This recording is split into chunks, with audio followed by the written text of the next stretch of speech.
Guys, muli nating pinapaalala na required pa rin hanggang ngayon mag-register sa e-travel kapag uuwi kayo sa Pilipinas at babalik sa ibang bansa. Lalo na sa ating mga OFW, kailangan natin mag-register 3 days bago ang flight natin pauwi sa Pilipinas or pabalik sa ibang bansa. Any day, basta sa loob ng 3 araw bago ang flight nyo ay pwede kayo mag-register. Pwedeng 2 days or 1 day at kahit nga mismong nasa airport na kayo, ay pwede pa rin kayo mag-register sa e-travel. Huwag kayong maniniwala sa mga nag-advise na hindi na daw ito kailangan dahil nga hindi na daw hinahanap sa immigration.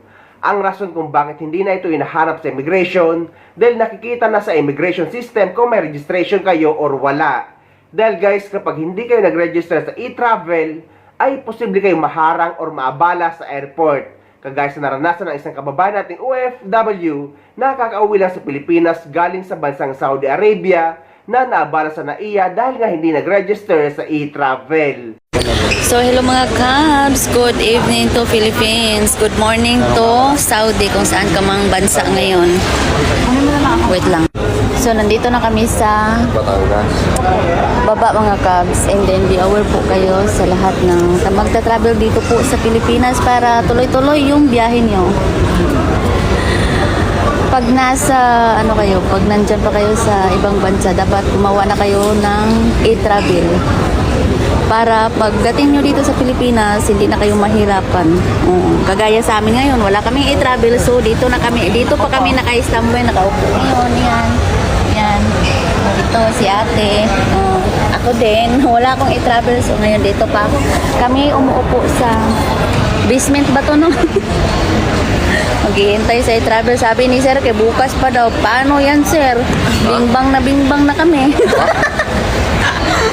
Joke lang sir ha. So be aware po tayo sa mga Cubs, no, sa magta-travel po. Dapat pag nandyan pa kayo sa ibang bansa, dapat gumawa na kayo ng e-travel para pagdating nyo dito hindi na kayo mahirapan. So kung dati na kayo pag-register sa e-travel at meron na kayong e-travel account, bawat travel nyo ay dyan na kayo magla-login dahil ang ginagawa nyo account sa e-travel ay permanent account nyo na yan. So kapag uwi ka sa Pilipinas, ay kailangan nyo lang mag-login. I-click nyo lang ang New Travel Declaration. Ganon din kapag pabalik na kayo sa ibang bansa. Magla-login lang din kayo sa inyong e-travel account. Pero guys, kung nakalimutan nyo na yung dati nyong account or hindi nyo na ma-open or hindi nyo na ma-retrieve, ay pwede makikagawa ng bagong e-travel account gamit ang ibang email address. Pero guys, siguraduhin nyo ilista nyo ang email address at password na gagamitin or gagawin nyo sa paggawa ng e-travel account para hindi nyo makalimutan. Dahil kapag paulit-ulit kayo gumagawa ng bagong e-travel account ay baka magkaproblema kayo sa immigration. So sa mga walang idea or hindi marunong gumawa ng e-travel account, eto guys, meron akong video tutorial pauwi sa Pilipinas at pabalik sa ibang bansa. E-travel arrival card at e-travel departure card. So para makagawa kayo ng account sa e-travel sa mga wala pang account, ay pumunta kayo sa e-travel website na e-travel.gov.ph na ilalagay ko sa description ng video na ito para madali nyong mahanap. At take note ulit guys na ang paggagawa ng account sa e-travel ay nagsimula noong February 1, 2024. So kung nakagawa kayo ng account na wala pa sa February 1, 2024, ay meaning ay wala pa kayong account sa e-travel. Noon kasi ay direct registration lang na pwedeng gumamit ng kahit anong email address. Pero simula February 1, 2024 ay kailangan nang gumawa ng account. Pero kung nakagawa ka naman ng account simula February 1, 2024 at nakalimutan mo na ang email address mo at password at hindi mo na ito mabuksan, ay pwede kang gumawa ng panibagong account gamit ang ibang email address. Wala namang problema yon. So after nyo mapasok ang e-travel website ay ito ang lalabas. I-click nyo yan, click here to sign in. At dito naman guys, dahil nga gagawa tayo ng e-travel account, ay dyan kayo sa create account sa baba. Pero sa may mga account na, dyan kayo sa login at ilalagay nyo yung email address at password. Pero sa ating mga gagawa ng account or sa mga wala pang account, dito kayo sa baba sa create account. At lalabas na ito. Ilalagay nyo na ang email address na gagamitin nyo sa paggawa ng account. Sa paggawa ng account guys sa e-travel ay dapat binabasa nyo ang mga note na nakalagay. Dahil minsan hindi nagpo-proceed ang email address na nilalagay nyo. Dahil minsan hindi rin nababasa ng mga kababayan nating OFW na posibleng nagamit na ang email address nyo sa paggawa ng e-travel account o kaya naman ay may problema. Kaya guys, lagi nyong babasahin ang mga note na lumalabas. So, kung nagamit na ang email na nilalagay nyo, ay pwede naman kayo gumawa ng panibagong email address. Mag-research lang kayo kung paano gumawa ng panibagong email address at meron akong video niyan sa YouTube. I-search nyo na lang. So, after nyo malagay ang email address na gagamitin nyo, ay i-click nyo yung continue. At magsisend sila sa inyo ng OTP. At para makapunta kayo sa email nyo na hindi nawawala ang site, dahil guys, kapag na-back nyo yan, ay babalik yan sa simula. So, para hindi bumalik sa simula, ay i-click nyo yung back sa taas or tinatawag na tab. At kapag na-click nyo na ang tab, ay eto ang lalabas. So, pumunta na kayo sa inyong email at hindi yan mawawala. After nyo malagay ang OTP, i-click nyo yung continue. At lalabas ito. Gagawa na kayo guys ng inyong password ng 2 beses.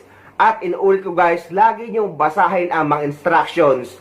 Dahil ang nakalagay dito ay dapat 12 letter or 12 character na may big letter, small letter, special sign at number. Basta aabuti ng 12 character.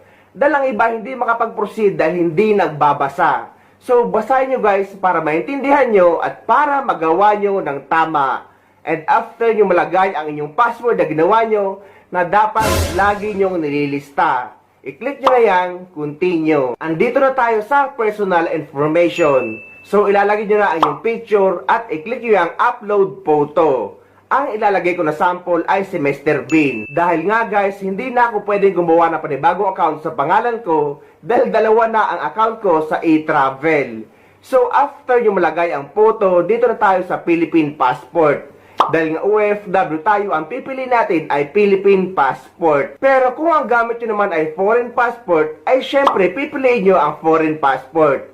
Dahil nga madalas na tinuturo ko ay para sa mga OFW, ay dito tayo sa Philippine Passport. Then ilalagay nyo na ang inyong pangalan, middle name at last name. At dyan naman sa suffix, kung wala kayong suffix, ay iwanan nyo yung naka-blank. Sa middle name naman, optional lang din yan. Kung wala kayong middle name, dahil minsan may mga tao na walang middle name, ay pwede nyo rin yang iwanang naka-blank. Wala naman ding problema. Then, ilalagay nyo ngayon ang inyong kasarian, birth date, mobile number, citizenship, at country of birth.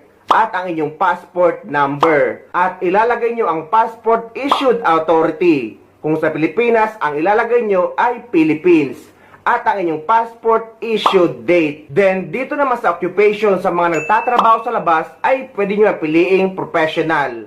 At sa mga nagtatrabaho naman sa bahay, ay may pipilian dyan or pipiliing domestic helper. And after that, click next. At dito naman sa permanent country of residence, country, Philippines, at ilalagay nyo na yung province, municipality, barangay, at house number. Kung wala naman kayong house or street number, ilagay nyo lang 0000. At dyan naman sa address line 2, iwanan nyo lang yung naka-blank. And after that, click next. At nandito na tayo sa onboarding summary. Review nyo lang at kapag tama naman ang lahat, scroll nyo and click submit. At dito naman, hayaan nyo lang yung for me at ang air. At dahil nga pauwi tayo sa Pilipinas, ang pipili nyo dyan is arrival entering the Philippines. Pero kung ang i-register nyo ay e-travel departure card papunta sa ibang bansa or pabalik sa ibang bansa, ay ang pipiliin nyo is departure leaving the Philippines. Pero dahil nga ang ituturo ko ay pauwi sa Pilipinas, ang pipiliin natin is arrival entering the Philippines. And after that, click continue. Andito na tayo sa travel details. Sa purpose of travel, ang ilalagay nyo is OFW kung isa kayong OFW. Kahit na pauwi kayo for good na, ang ilalagay nyo dyan ay OFW. Pero kung mga Pilipinong nagturista lang sa ibang bansa at pabalik sa Pilipinas, ang ilalagay nyo is returning resident. Pero kung mga permanent resident sa ibang bansa at magbabakasyon lang sa Pilipinas, ang ilalagay nyo is for vacation. Pero sa mga OFW, ang ilalagay nyo ay OFW. Traveler type, aircraft, passenger. At ilalagay nyo na ngayon ang inyong name of airlines at flight number. Dito naman guys sa name of airlines, ang ilalagay nyo dito pa uwi sa Pilipinas is yung airlines na magdadala sa inyo sa Pilipinas kahit pa may connecting flight kayo. So, ang ilalagay nyo dito sa name of airlines at flight number is yung eroplano na magdadala sa inyo sa Pilipinas. At uulitin natin guys na hindi consider as connecting flight ang mga domestic flight. mapa Pilipinas man or ibang bansa. Meaning na domestic flight is yung flight within the country or nasa loob pa rin ng iisang bansa. So, hindi yan considered as connecting flight kapag magre-register kayo sa e-travel. Andito na tayo sa country of origin. Sa e-travel registration guys, ang country of origin nyo kapag pauwi kayo sa Pilipinas is yung bansa kung saan kayo nagtatrabaho. For example, United Arab Emirates. At ilalagay nyo na ngayon ang pangalan ng airport. For example, Dubai Airport. At yung date ng departure nyo o yung flight nyo pauwi sa Pilipinas na makikita nyo sa inyong ticket. At eto na nga guys, nandito na tayo sa with transit or connecting flight. Kung may dadaanan kayong bansa o ibang bansa galing sa bansa kung saan kayo nagtatrabaho, ay i-click nyo yung small na box. Take note guys kung may dadaanan lang kayong iba pang bansa. Pero kung wala, for example, may domestic flight kayo sa Saudi Arabia at pupunta kayo sa isang airport sa Saudi Arabia, ay hindi yan considered as connecting flight. Ang connecting flight is kung may dadaanan kayong iba pang bansa. So kung meron, i-click nyo ang small na box at ilalagay nyo yung country of transit or yung bansa na dadaanan nyo.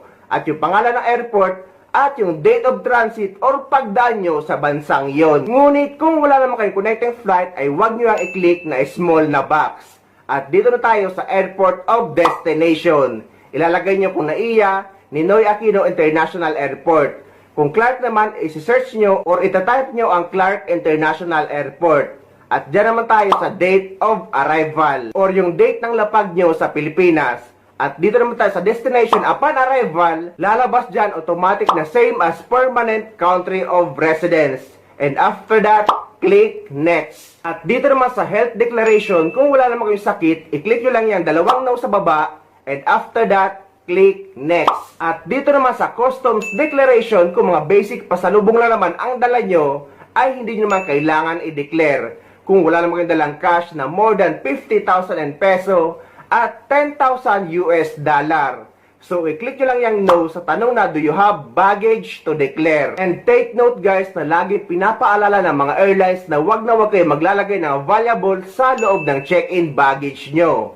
Kagaya ng pera, alahas at iba pang mga mamahaling gamit. Dapat lahat ng yan ay nasa hand carry baggage. Dahil kapag nilagay nyo yan sa check-in baggage, ay pwede yang mawala or pwede yang nakawin. At dito na tayo sa other details. Kung may kasama kayo dyan guys, ilalagay nyo kung ilan ang kasama nyo. Pero kung wala, iwan nyo lang yang 00. Diyan naman sa number of check-in baggage, kung dalawa, ilalagay nyo ay 2. At dito naman sa hand carry, kung isa, ilalagay nyo ay 1. At dito naman, first time visiting Philippines, click no. And after that, click next. At dito naman, pipirmahan nyo gamit ang daliri nyo. Pero kung nagpagawa lang kayo ng e-travel account sa iba, ay gagayahin lang nila ang pirma nyo gamit ang daliri nila. And after that, click next. Dito naman guys, sa family member, kung wala naman kayong kasama mag-travel, i-click nyo lang yang next. At dito naman, i-click nyo lang yang yes. Kung nakagawa naman kayo ng account or nakakuha na kayo ng QR code at may gusto kayong i-add family member, ay wala naman ding problema. Kahit after yung makagawa ng account, i-add family member nyo lang ang gusto nyong idagdag para isang account na lang ang gagamitin nyo sa e-travel. At nandito na tayo sa summary. I-double check nyo lang at kapag okay naman lahat, i-click nyo yung submit. At lalabas na ito. Congratulations!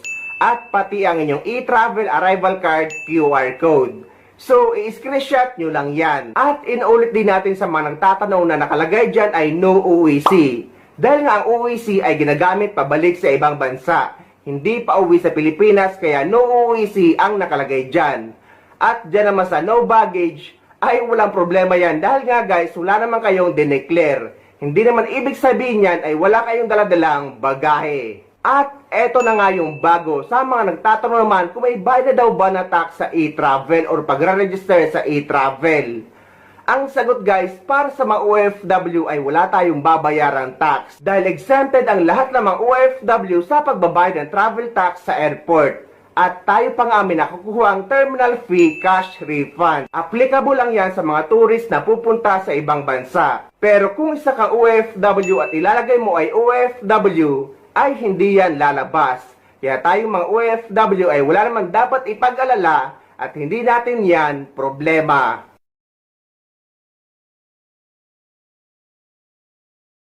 So dahil meron na tayong nagawang e-travel arrival card registration update, eto naman guys ay e-travel departure card kapag papunta or pabalik kayo sa ibang bansa. And take note guys na ang pagre-register sa e-travel ay 3 days bago ang flight nyo pauwi man sa Pilipinas or pabalik sa ibang bansa.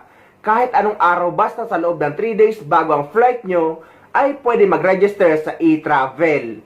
At para makagawa na kayo ng e-travel departure card nyo, sa may mga account na ay kailangan nyo lang mag-login. Pumunta kayo sa e-travel website na etravel.gov.ph at ilalagay nyo ay inyong email address at password at i-click nyo yung login. Pero sa mga wala pang account guys, dito kayo sa baba sa create account. Pero sa mga hindi marunong gumawa ng account at mga walang idea, meron akong mga video tutorial na ginawa kung paano gumawa ng account sa e-travel na ilalagay ko sa description ng video na ito para madali nyong makuha. Ngunit sa mga nakagawa naman ng account pero nakalimutan ang email address at password at hindi na nila ito mabuksan, pwede kayo guys gumawa ng panibagong account gamit ang ibang email address. Wala naman ding problema yon dahil nasubukan ko na yan. So after nyo malagay ang email address at password nyo and after nyo makapag-login, ay lalabas ito. I-click nyo yung New Travel Declaration at hayaan nyo lang yung For Me at Air. At dito naman dahil nga papunta o pabalik tayo sa ibang bansa or e-travel departure card ang ituturo ko sa inyo, ang pipiliin nyo dyan is departure leaving the Philippines. Ngunit kung pauwi kayo sa Pilipinas ay arrival entering the Philippines ang pipiliin nyo. Pero dahil nga itong tinuturo ko sa inyo ay e-travel departure card papunta sa ibang bansa, dito tayo sa departure leaving the Philippines.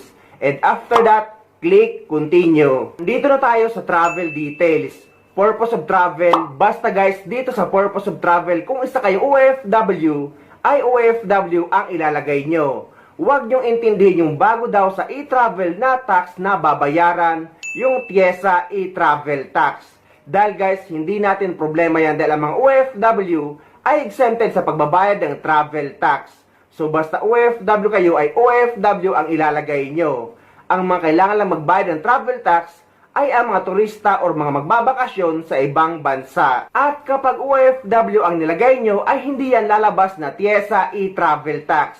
Dahil nga hindi yan para sa atin. Dito naman guys sa UEC, dahil nga dami account ang gamit ko sa pagturo sa inyo, ay no UEC found ang nakalagay dyan. Pero dapat sa ating mga OFW ay nakalagay dyan ay kulay green at makikita ang UEC information nyo.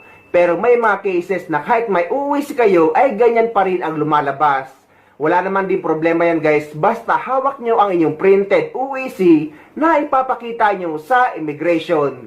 Pero hindi naman madalas dahil dapat nakalagay dyan ang UEC information nyo. Then dito sa traveler type, aircraft passenger. At ilalagay nyo ang airline's name at flight number. Sa airlines naman guys, kapag papunta kayo sa ibang bansa at may connecting flight kayo bago ang bansa na pinagtatrabahuan nyo, ang ilalagay nyong airlines ay yung manggagaling sa Pilipinas.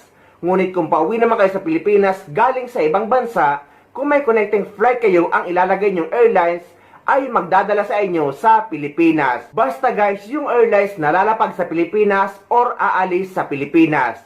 But take note guys, hindi dito kasama yung mga airlines na galing sa mga probinsya or tinatawag na domestic flight. Hindi kasama ang domestic flight sa e-travel registration, mapa-Pilipinas man or ibang bansa. Meaning na domestic flight guys is yung flight within the country or nasa loob ng iisang bansa. Hindi yan considered as connecting flight. Dito naman sa airport of origin ay ilalagay yung airport na panggagalingan nyo papunta sa ibang bansa. Kagaya ng NAIA, Clark International Airport, Cebu International Airport. Inuulit ko guys na hindi dito kasama ang mga airport sa probinsya. And after that, ilalagay nyo na ang date of departure nyo or yung flight nyo papunta sa ibang bansa na makikita nyo sa inyong ticket. Andito na tayo sa connecting flight. So kung may connecting flight kayo guys or may iba pang bansa na dadaanan bago ang bansa na pinagtatrabahuan nyo, ay i-click nyo yung small na box at ilalagay nyo ang country of transit or yung bansa na dadaanan nyo. Airport of transit or yung pangalan ng airport na lalapagan nyo doon at yung date of transit or yung petsa ng pagdaan nyo sa bansa na yon. Pero kung wala naman kayong connecting flight ay hindi nyo kailangan i-click yung small na box at hindi lalabas ang mga yan. Dito naman sa destination, ito yung bansa kung saan kayo nagtatrabaho. So, ang ilalagay nyo dyan sa country of destination, for example, United Arab Emirates. As sa airport of destination, Dubai International Airport Terminal 3. At yung date of arrival or yung paglapag nyo sa bansang yon na makikita nyo sa inyong ticket. At ilalagay nyo yung address nyo sa ibang bansa. And after that, click next. Dito naman sa customs declaration, kung wala naman kayong dalang currency or pera or cash na 50,000 pesos pataas, o kaya naman US dollar na 10,000 US dollar pataas, ay hindi nyo kailangan i-declare o hindi nyo kailangan mag-declare.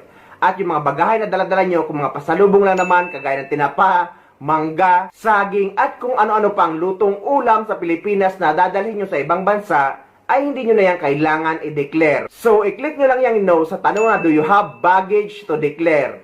At dito naman sa signature, ay i-signature nyo lang or pirmahan nyo gamit ang daliri nyo. Pero kung nagpagawa naman kayo sa iba ng e-travel registration, ay kailangan lang pirmahan or gayahin ang pirma nyo gamit ang daliri nila. And after that, click next. Dito naman, kung wala naman kayong kasama sa pag-travel, ay i-click nyo lang yang next. And dito, i-click nyo lang yang yes. At dito na tayo sa summary. I-double check nyo lang lahat ng mga information at kapag okay naman, scroll nyo and click submit. At eto na guys, lalabas, congratulations! Kasunod nito ang inyong e-travel departure card registration or ang inyong e-travel departure card QR code. I-screenshot nyo lang at ready to go na kayo.